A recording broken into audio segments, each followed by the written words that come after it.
ค่ะสบายดีพี่น้องมันมีฝนตกแห้งๆโอ้ทำไมมวนขนาดนี้เลย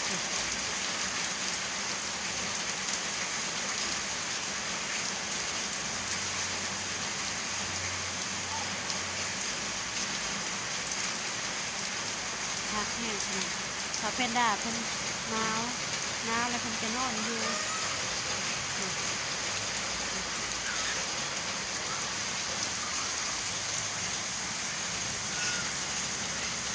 เป็นจังไดแพนด้าบ่มีหางเด้อพี่น้องเด้อแต่เกิดพุ่นบ้านเกิดเมืองนอนก็บ่แม่นอยู่ปีเนาะมันอยู่ปทุมพรบ้านเกิดเมืองนอนย้ายมาอยู่ปากซองจากปากซองย้ายมาอยู่ร่องงามแล้วกลับมาอยู่ปากซองแต่ว่าหลายบาทขนาดฝนตกแห้งเนาะทางดอกไม้เฮากะบ่ค่อยได้ฮดเนาะแต่ว่าฝนมันตกส่วนนี้ก็เลยซื่น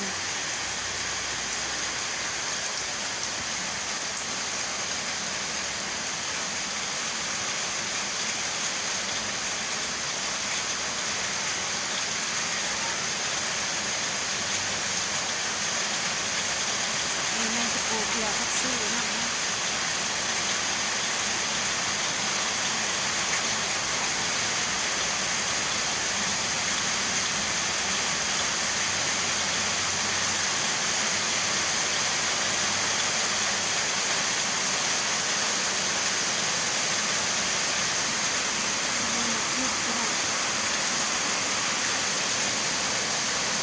ฝนตกแห้งนี่แล้ว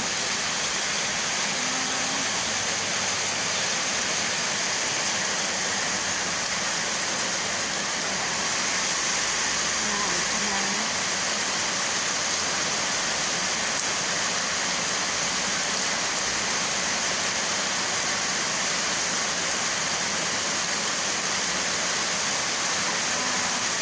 เพราะว่า2 มื้อบ่ได้ตกเนาะโคตร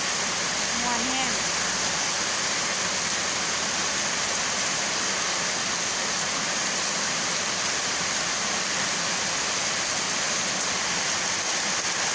อันนี้กกมักย่อมเนาะแต่ว่ามันจะมาตลอดแต่ว่าเด็กน้อยก็ขึ้นตลอด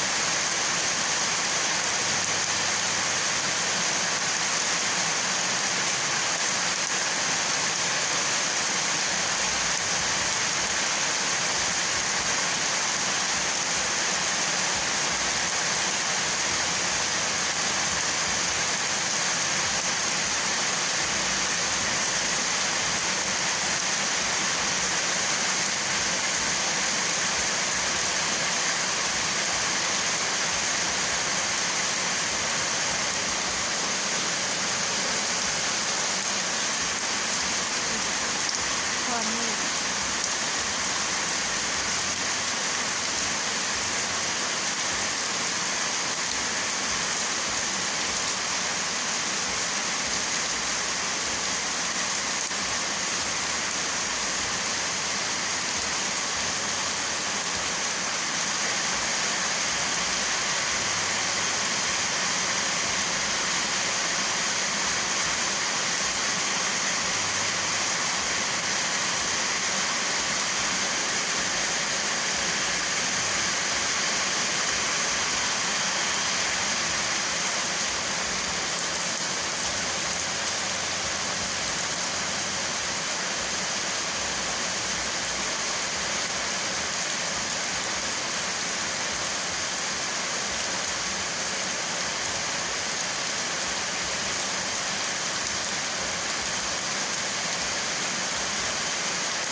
แห้งดีเนาะพี่น้องเลย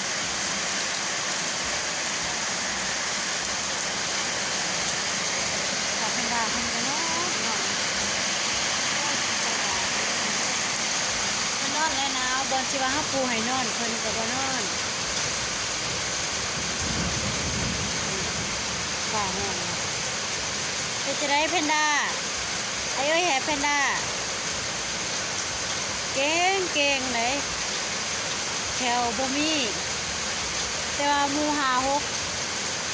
โตเพิ่นผู้เดียวบ่มีญาติพี่น้องสู้เลยสำหรับสาวแพนด้าเขาซื่อๆเขาล่าๆเพิ่นก็บ่กินเนาะเพราะว่าเคยกินอาหารแซ่บได้อยู่ในเมืองแต่ว่ามาอยู่บ้านนอกเลยถ้าสิย้อนเขาปั่นให้ซื่อๆเพิ่นบ่กินแต่ว่ามื้อใดที่ว่าหิวอีหลีอีหลอแล้วเพิ่นก็จะกินซื่อๆคันบ่หิวแม่นบ่กินเด้ออดบ่ได้เด้หนาวแพนด้ามาตาหาหนาวตอนมาไม่งามงามเนาะแต่ว่าไม่ดูเนาะแหละธรรมศาสตร์เรียนด่วนโดยอาบน้ำเลยนั้นฝนตกเด้เพิ่นพาหมองฝน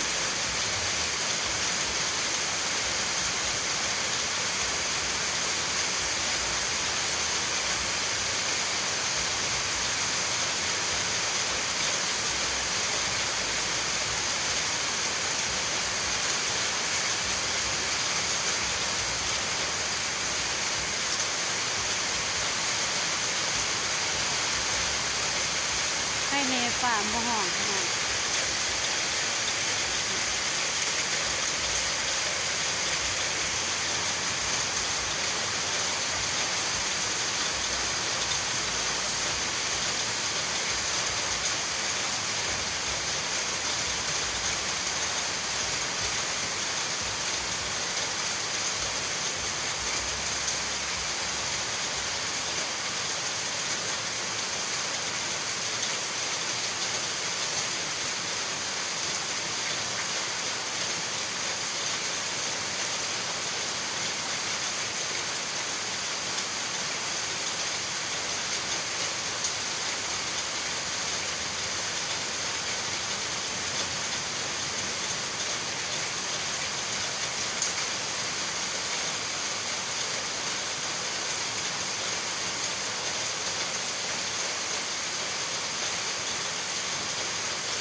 ตอนนี้ยังบ่เศร้าพี่น้องเลย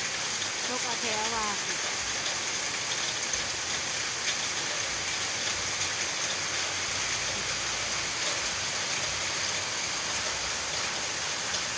บรรยากาศก็เย็นๆพี่น้องธรรมศาสตร์